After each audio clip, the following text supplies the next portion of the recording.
Hi friends, புதினா சாப்பாடு எப்படி செய்வது? இந்த தலைப்பில் சிம்பிளாக புதினா சாப்பாடு எப்படி செய்யலான்னு இந்த வீடியோவில் ஷேர் பண்ணியிருக்கேன். வாங்க வீடியோக்குள்ளே போகலாம்.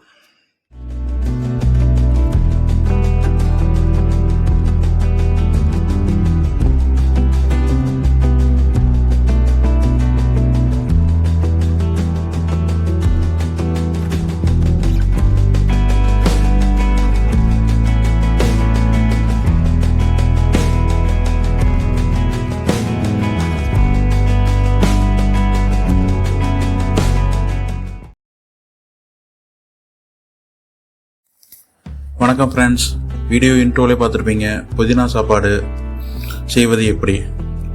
புதினாவுடைய மருத்துவ குணத்தை பற்றி கொஞ்சம் பார்த்துக்கலாங்க. இதில் நீர்ச்சத்து, மாவுச்சத்து, புரதச்சத்து, தாது உப்புகள் சத்து மற்றும் இரும்பு சத்து போன்ற வகையான சத்துக்கள் இருக்குதுங்க. இது மருத்துவ பயன்பாட்டுக்கு பார்த்துக்கிட்டிங்கன்னா வாய்வு தொல்லை, நெஞ்செரிச்சல், அப்புறம் சளி, இரும்பல், மூக்கடைப்பு, ஆஸ்துமா போன்றவற்ற வியாதிகளுக்கெல்லாம் இந்த மருத்துவ மாத்திரைகள்லாம் இதெல்லாம் புதினா.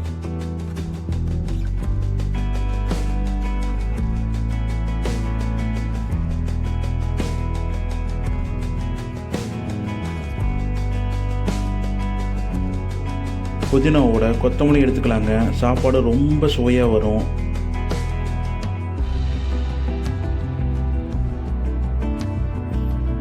புதினாவையும் கொத்தமல்லியும் நல்லா வாஷ் பண்ணிக்கலாங்க. அழுக்கு ரொம்ப இருக்கும், வாஷ் பண்ணுறது ரொம்ப அவசியம். இது எங்களுக்கு தேவையான அளவு எடுத்துக்கிட்டேங்க. புதினா, 4 பச்சை மிளகா, இஞ்சி, பூண்டுங்க, இதெல்லாம் ஒரு மிக்ஸி ஜாரில் மாற்றிக்கிட்டேங்க. இதை நாங்கள் ஃபைன் பேஸ்ட்டாக அரைக்க போகிறோம். உங்களுக்கு காரம் எவ்வளோன்னு இருக்கிறது எடுத்துக்கோங்க. நாங்கள் கொஞ்சம் கம்மியாக தான் சாப்பிடுவோம். வெய்ய காலத்தில் காரம்லாம் சேர்த்திக்கூடாதுங்க, பார்த்துக்கோங்க. புதினாவும் ஏற்கனவே உடம்புக்கு சூடு தாங்க. காரம் கொஞ்சம் கம்மியாகவே சேர்த்திக்கோங்க.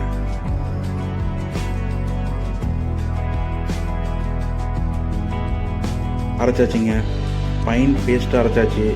வாசனை ரொம்ப ஆளை தூக்குது, அப்படியே பச்சை பசேன்னு இருக்குது. ஃபுல்லாக பாருங்கள். நாங்கள் குக்கரில் சாப்பாடு வச்சுக்கிட்டேங்க. வடிக்கலாம்னு நினச்சோம், டைம் இல்லை.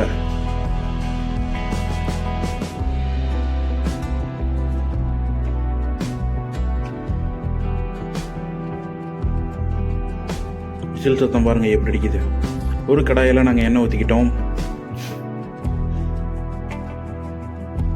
எண்ணெய் காஞ்சோடனே நம்ம தேவையான பொருள் போட்டுக்கலாம். கடலைப்பருப்பு, உளுத்தம்பருப்பு, கடுகு, சீரகம் இதெல்லாம் எண்ணெய் காஞ்சக்கப்புறம் உள்ளே போட்டுடலாங்க. உள்ளே போட்டாச்சுங்க. சத்தத்தை பாருங்கள், அப்படி வெடிக்குது. எண்ணெய் கொஞ்சம் காயலான்னு நினைக்கிறேன். நல்லா செவக்கிற அளவுக்கு வணக்கணுங்க.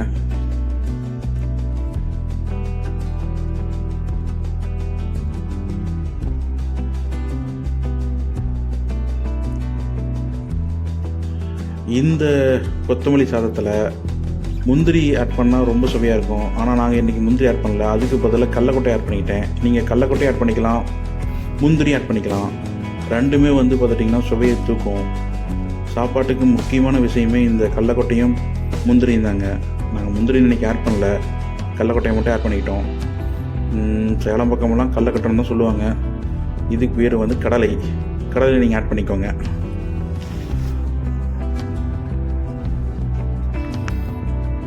அப்புறமா பார்த்திங்கன்னா கருவேப்பிலை கொஞ்சம் போட்டுக்கோங்க. நல்லா வணக்கணுங்க. நல்லா வணக்கணும், நல்லா செவக்கிற அளவுக்கு வணக்கணுங்க. அப்புறம் அந்த நம்ம அரைச்சி வச்சோமில்லைங்க அந்த பேஸ்ட்டை இதோட ஆட் பண்ணிக்கணுங்க. ஆட் பண்ணியாச்சு. இது நல்லா பார்த்திங்கன்னா ஃபைன் பேஸ்ட்டாக மாறணும். அப்படியே சகப்பு, அப்படியே பார்த்திங்கன்னா பச்சை கலரில் அப்படியே மின்னணும். கடலக்கொட்டை அப்பயும் பார்த்துட்டிங்கன்னா கொஞ்சம் வெள்ளையாக தான் இருக்குது, செவக்கலை. எண்ணெய் அப்பயே பிரிஞ்சு வருது. இன்னும் ஒரு 5 நிமிஷம் வேக வைக்கலாம்.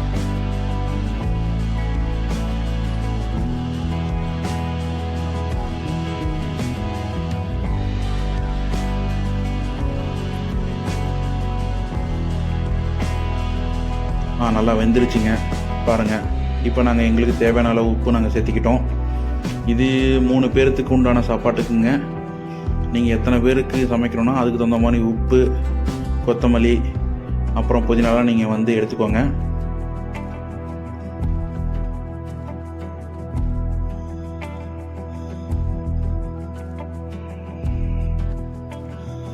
நல்லா வெந்துருச்சுங்க. நல்லா வெந்துருச்சு. இப்போ சாதத்தை கொட்டி கிளற வேண்டியது தான்.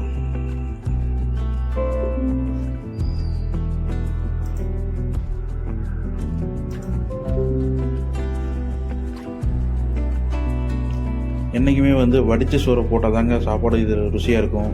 இப்படி குக்கரில் வச்சோம்னா கொஞ்சம் குழண்டு போவோங்க. நாங்கள் கிளறும் போதே கொஞ்சம் குழண்டு வந்தது.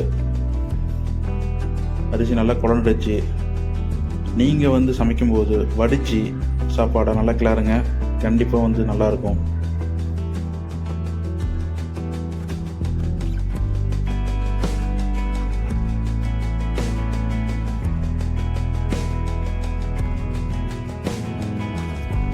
ஒரு ஸ்டேஜுக்கு மேலே என் ஒய்ஃபால் கிளற முடியலைங்க. என்ன கிளறுன்னு கூப்பிட்டாங்க. நான் தான் கொஞ்சம் கிளறினேங்க.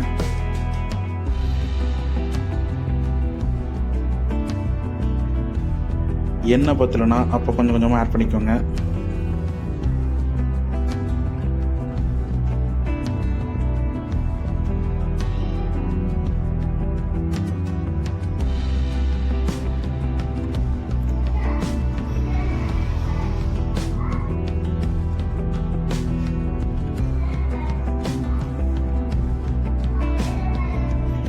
நல்லா கிளறியாச்சுங்க. கிளறவே முடியலைங்க. குக்கரில் வச்சதுனால சாப்பாடு அப்படியே குழண்டு போகுது. ஃபைனலி புதினா சாதம் ரெசிபி எண்டுக்கு வந்துருச்சுங்க. முடிச்சாச்சு. பார்க்கவே மணக்குதுங்க. சாப்பிட்டா தான் தெரியும் எப்படி இருக்குன்னு. இந்த வீடியோ உங்களுக்கு பிடிச்சிருந்துச்சுன்னா லைக் பண்ணுங்கள், ஷேர் பண்ணுங்கள், கமெண்ட் பண்ணுங்கள். இன்னும் இந்த சேனலை சப்ஸ்கிரைப் பண்ணிங்கன்னா சப்ஸ்கிரைப் பண்ணிக்கோங்க. அடுத்த வீடியோவில் கண்டிப்பாக நான் உங்களை சந்திக்கிறேன்.